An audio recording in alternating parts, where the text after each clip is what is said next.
Thanks. Found it.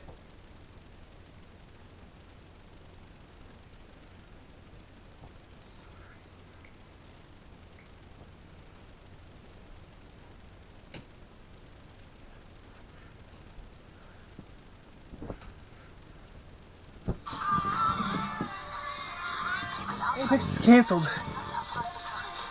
Heard Apex Theory got cancelled this year. Barbro Mike here, and this is episode 3 of the Joey Drew Studios Archives, a recap of each and every character from the world of Bendy and the Ink Machine, ahead of the release of its follow-up, Bendy and the Dark Revival. Taking forever over here. In previous videos we tackled Sammy Lawrence and Susie Campbell. Today we take a look at an unlikely duo, Wally Franks and his part-time boss, Thomas Connor. So sit back, relax, and let's once again return to the inky halls of the studio.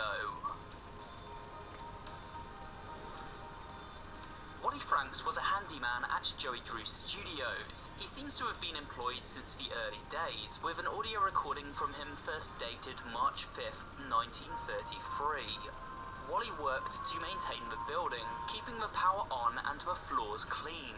However, we are constantly reminded via his audio.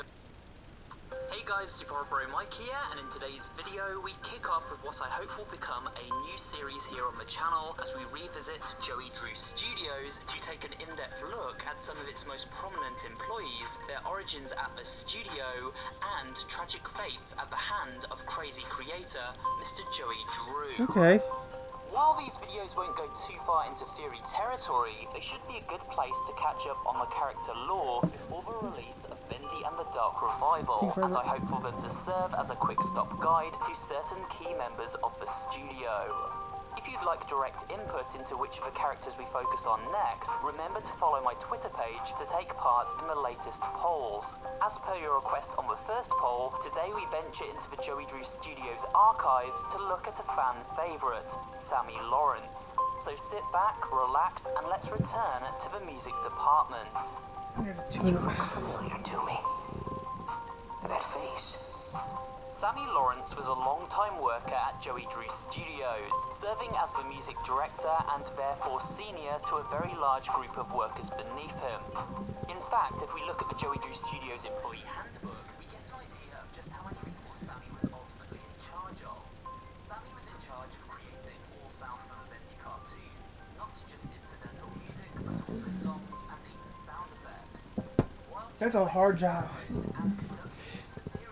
Back in these balloons. His right-hand man, for example, was Jack Thane, the head lyricist who wrote the majority of the words to songs used in the Bendy cartoons before sending them to Sammy for his approval. Sammy's songs always got some bounce, but if I didn't get away once in a while, they'd never have any words to go with them.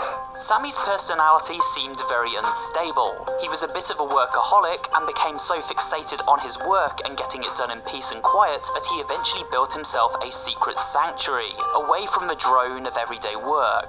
Every artistic person needs a sanctuary. Joey Drew has his, and I've got mine. Here he could seal himself behind a shutter and work undisturbed, but this isolation seemed to make him incredibly cranky and would eventually aid in his mental collapse. Sammy seemed to take issue with his workload, as Joey Drew would constantly ask for more and more material day in and day out.